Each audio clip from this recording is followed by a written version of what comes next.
Estamos começando mais um programa, O Avesso do Avesso, e hoje nós vamos bater um papo com uma pessoa que vai nos dar uma lição de vida, tenho certeza disso. E ela está preocupada, ela nos bastidores falando com a gente, poxa, muito tempo que eu não dou entrevistas, essa altura da minha vida, eu me meter essa entrevista. Eu quero dizer para a nossa querida Beth Araújo que ela pode ficar absolutamente tranquila. Na verdade, a gente quer conhecer um pouco da sua história. Eu sei que é uma história muito rica, muito bacana, uma história que vai fazer com que você que está aí na sua casa, você vai se identificar com ela, uma pessoa humanista por natureza, uma pessoa que tem uma vivência muito grande e que vai, com certeza, nós vamos tirar o chapéu para ela. Eu não tenho dúvida de eu afirmar isso, Beth. Mas fique tranquila, sem problema nenhum, nós vamos conversar um pouco aqui. O Avesso do Avesso se propõe a isso, a conhecer um pouco da sua vida, da sua história. Daqui a pouco nós estamos falando com você. Mas antes disso, vamos falar aqui, como sempre, com os nossos colegas aqui de trabalho, né?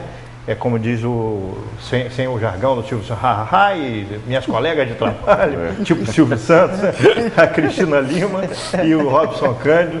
Cristina, é um prazer estar aqui com você mais uma vez e queria saber o seu aplauso e a sua vaia. Bom, meu abraço já no início do programa a todos que estão aí nos assistindo. Dizer assim, do grande prazer, da grande alegria que é estar com os meus colegas de trabalho mais uma vez. Sem Silvio Santos. Com Beth Araújo, essa querida amiga Beth Araújo. E também com os meninos da técnica.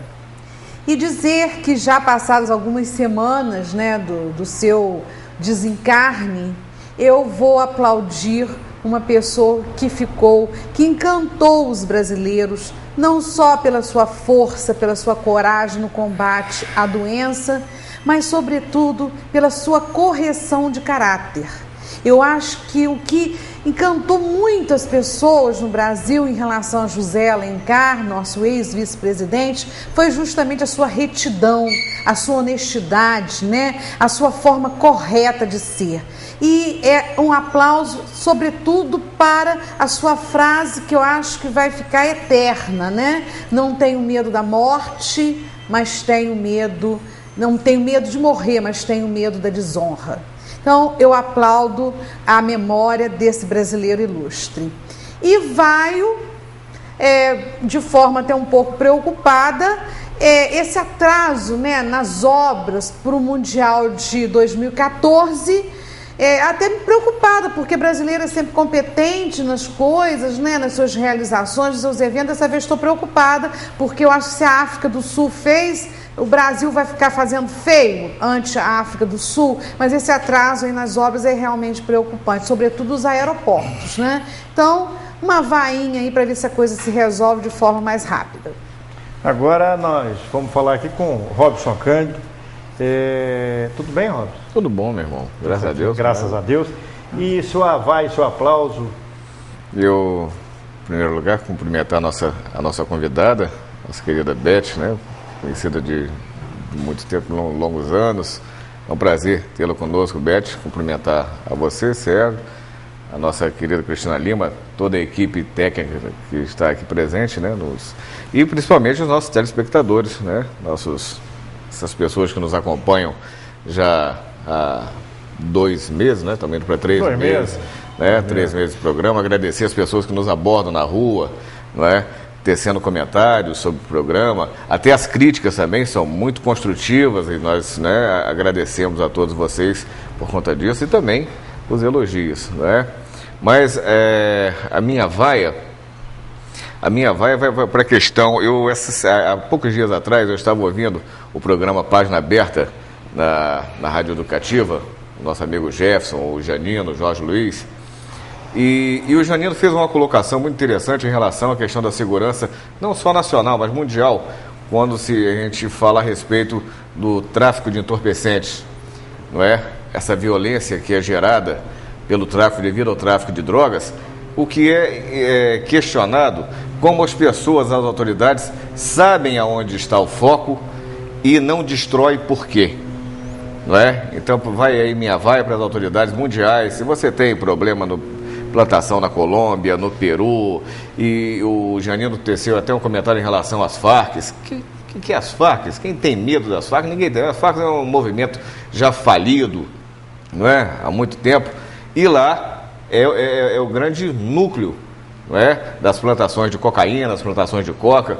E isso acaba, né, refletindo em todo o planeta na questão da violência. Então, as autoridades que não põem fim a isso, para mim, a minha vaia vai nesse sentido. Em relação ao meu aplauso, é para o nosso povo brasileiro, que eu quero deixar bem claro, eu não sou filiado ao PT, não é?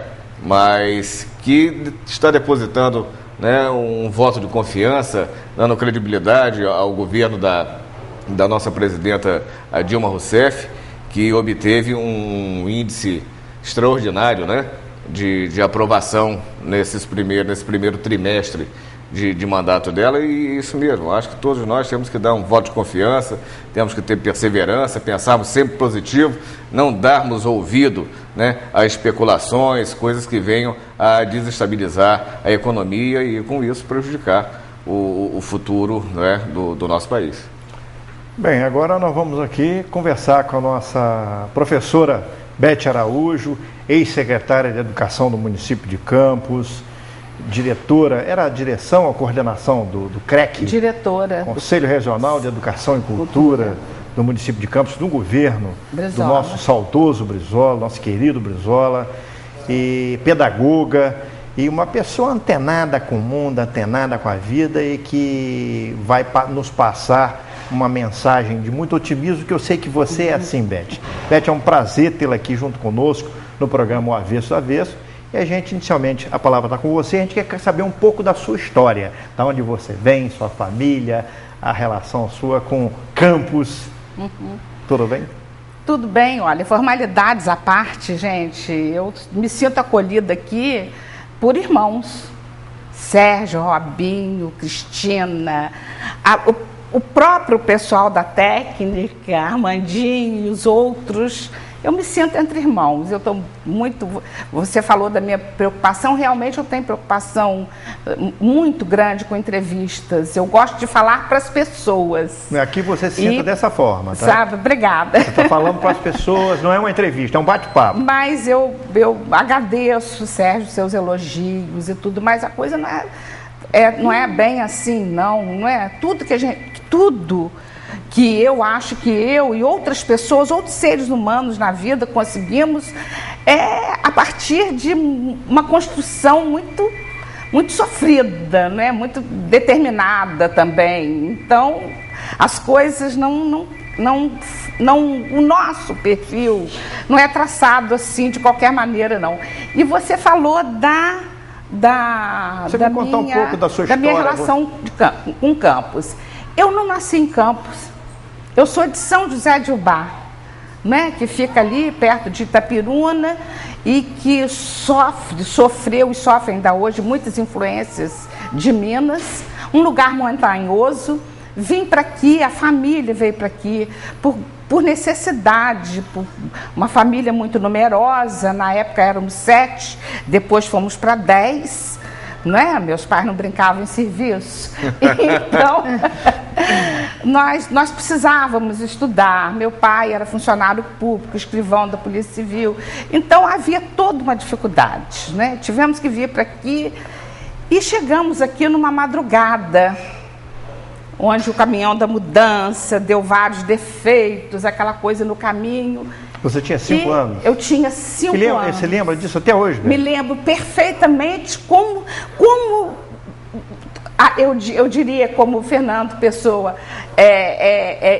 eu estou lúcida, como se não estivesse aqui, e sim lá atrás. Mas você se lembra do seu estado de espírito? Lembro perfeitamente. Como é que você, qual era a sua sensação? Quando nós acordamos pela manhã, eu que vim de um lugar montanhoso, onde eu via as plantações de café, no quintal da casa dos meus pais, eu só vi cana, aquelas folhas diferentes que eu nunca tinha visto na vida, e elas dançavam ao vento, e aquela claridade intensa, até hoje eu tenho fotofobia, aquela claridade intensa, aquela planície, ela entrou pelos meus olhos, e eu acredito que ela foi entrando para a minha alma. Eu sou nascida em 2 lugares. Eu nasci em São José de Ubá, minha alma também nasceu em Campos. Então, eu me tomei de amor por essa terra, pela cultura, pelas suas histórias. Eu tenho um amor muito grande por Campos. Eu nasci em São Francisco de Paula, hoje São Francisco da Bapuana, e vim para cá com 3 anos de idade. E me lembro também, quando vim para cá, vim em função, engraçada, a maioria do pessoal da região aqui vem em função da necessidade de estudar. Vim também para estudar aqui em Campos, entendeu? E é o que você falou. E aí, Beth, eu acho bacana, outro dia a gente estava batendo papo aqui com o Lene, e eu, Cristino, o Robson, o Robinho também, a gente falando, a gente que não nasceu aqui, mas que adotou o Campos, e esse amor que a gente tem a Campos, eu vejo muito campista nascido aqui reclamando da cidade. Então, eu acho tão triste isso, não é, Beth? Muito triste, não é? Muito triste mesmo. Eu acho que, como dizia o poeta angolano na Revolução em Angola, não é inútil chorar. Se choramos, aceitamos. É preciso não aceitar. Então, eu acho que essa reclamação, ela deveria ser transformada em ações, em choradeiras não. Agora, quando eu estava descrevendo o lugar, imaginem o lugar que eu estava descrevendo. Nós viemos morar, minha família está lá até hoje, eu também, todo mundo ali naquele lugar, uns perto dos outros. O lugar que eu acabei de descrever era o coração da Pilinca, que era só fazenda. Era só pouquíssimas casas. E eu ia te perguntar o seguinte: aquele Parque da Mandaré, né? Aquela área do Parque da Mandaré, do Colégio Dom Bosco, da escola, hoje a atual Escola Técnica. E daí era tudo canavial. Isso aí, tudo canavial. Eu te pergunto, você vai com uma certa frequência a São José do Ubá? Sempre vamos lá, mas... Tem parentes seus ainda? Ainda existem parentes seus? Existem parentes lá. Uma parte da família ficou? Existem, sim, boa parte. Ficaram lá mesmo. Muita gente saiu, mas muita gente mesmo. A maior parte saiu buscando estudar. Toda a história da minha família, ela é marcada pela procura do conhecimento. Porque São José de Ubá, na ocasião, era forte na cultura do café. Do café. E uma bacia leiteira, uma certa bacia leiteira. Não é? Na época, mais café. Mais café, mas né? Também com leite, porque aquela região toda ali... desenvolveu mais. Justo. E depois, com a chegada dos japoneses... Não é? Acabou o que restava disso aí, a pecuária continua, mas a região foi dominada pela plantação de tomate. É lavoura branca, né? É aquela que com 3 meses já começa a produzir. E por causa disso, o distrito de São José de Ubá, que era distrito de Cambuci, se emancipou por conta nessa ocasião da cultura do tomate. Eu fiz um projeto Rondon em São José de Ubá. Isso é coisa de 30 anos atrás. Olha.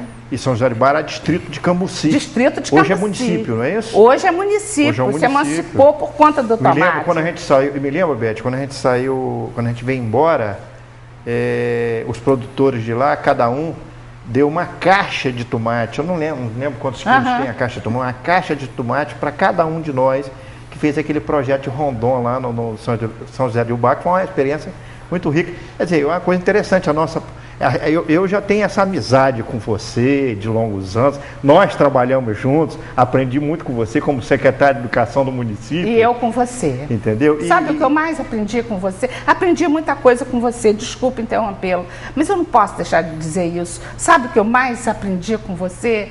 E a admiração que perdura até hoje? O respeito que você tinha pelos funcionários, muito grande, não só os mais distantes, como aqueles, inclusive os secretários.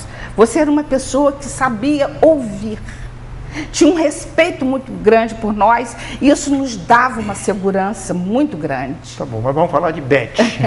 Obrigado, Beth. Ô, Beth, a sua família é uma família assim... São quantos filhos, seus irmãos, irmãs, como que ficou? Meus pais, eles eram filhos, tanto papai quanto mamãe, eram filhos de imigrantes estrangeiros, né? Portugueses, suíços, alemães, que foram para ali justamente plantar café, né? E nós nascemos assim, em fazendas, e eles faziam parte daquela, durante a minha família, meus avós, bisavós, eram de uma elite, né? E que depois empobreceu com a queda do café, sobretudo com a queda mesmo, com o fim do ciclo do café. Então, mas sempre, e talvez, não sei porquê, mas meus tios vieram também, né, chegaram aqui junto com meus avós, aquela coisa toda. Inclusive, engraçado, nós estávamos falando sobre cana, agora isso me ocorreu agora. Eu tenho um tio, irmão da minha avó, que foi dono da usina de Cambaíba antes de Luiz Guaraná. Ele era engenheiro e foi esse meu tio, Augusto Ramos Vieira, ele era engenheiro e idealizou um dia, e muito artista, muito sensível, um dia ele viu aquele morro lá no Rio, o do Pão de Açúcar, da Urca. Na Beth? E ele projetou a linha do Pão de Açúcar. Vou acabar aqui. Você vai nos contar isso, sim, mas daqui a pouquinho, sim, que nós vamos ao intervalo. Eu sou indisciplinada, você, né? Que tá aí Não, sem problema, sem problema. É porque nós temos que ir ao intervalo, daqui a pouco você vai contar essa história pra gente, tá bom? Fica aí.